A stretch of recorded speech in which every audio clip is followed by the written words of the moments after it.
you all the secrets you got. Come on, it's on. Okay. What was I What are we dating talking in Atlanta? Dating in Sodom and Gomorrah. All right. Okay. Let me. I have been in Atlanta lifestyle a long time. So dating in Atlanta in the 90s when I was coming up, the late 80s, early 90s was like a free for all. we were going to parks like at nighttime, having sex on the baseball field, in cars, like sneaking out the house to go to guys' houses, you know, sneaking guys in. I was like, what, 14? Oh my goodness. Okay, well, we're not gonna share that. oh, you're talking about in Atlanta, right? Yes, in Atlanta. That's what we were doing. Like, and then we had the Freaknik, you know, and they were hopping in cars, having sex in vans. And, oh my goodness, they were doing all that? yeah, you know what? I met this Uber driver. He said he had 9 Freaknik kids. 9 of them off of Freaknik. They were just having a big, it was like a big orgy going on in the streets. And you asked about it, I'm telling you. Okay, yes, that's my point. This is, I believe this is like Sodom and Gomorrah, you know. Like Sodom and Gomorrah. I mean, Atlanta is where... Do you know that story about Sodom and Gomorrah? Of course I do, but that's mostly about, it's about gay people? Or just sexual immorality altogether? Sexual perversion. Right. It wasn't always like that. Sodom and Gomorrah wasn't always like that, you know. But the thing about Sodom and Gomorrah is when Abraham came, you know, the angels had come to save them. Lot had two daughters who were virgins, and they were married to Lot's sons-in-laws, and the sons-in-laws were outside trying to get in to have sex with the angels. Right. I remember that. But the thing is that the virgin, they were virgins. They were virgins. They didn't even want them. Right. They didn't even want these virgins, you know.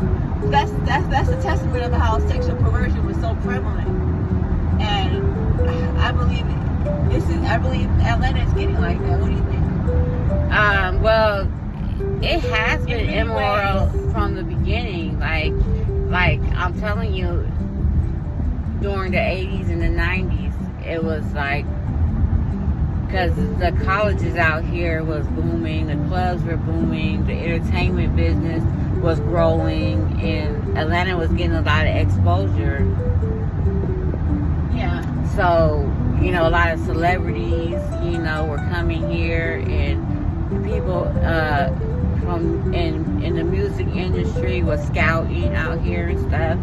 And, you know, we had groups like Another Bad Creation. I went to school with them. And Immature. They were just kids that was making music, you know. But anyways, Atlanta used to be a very, how can I say, it was a liberal, more liberal, you know. And but sexual perversions was going on. Sexual perversion. You know, the gay people, it wasn't common when I was growing up. Yeah, it definitely wasn't common. It wasn't common to for a man to want to be with another man, you know. And when we moved to California in like 2000, the early 2000s, it just started to be accepted, you know. Our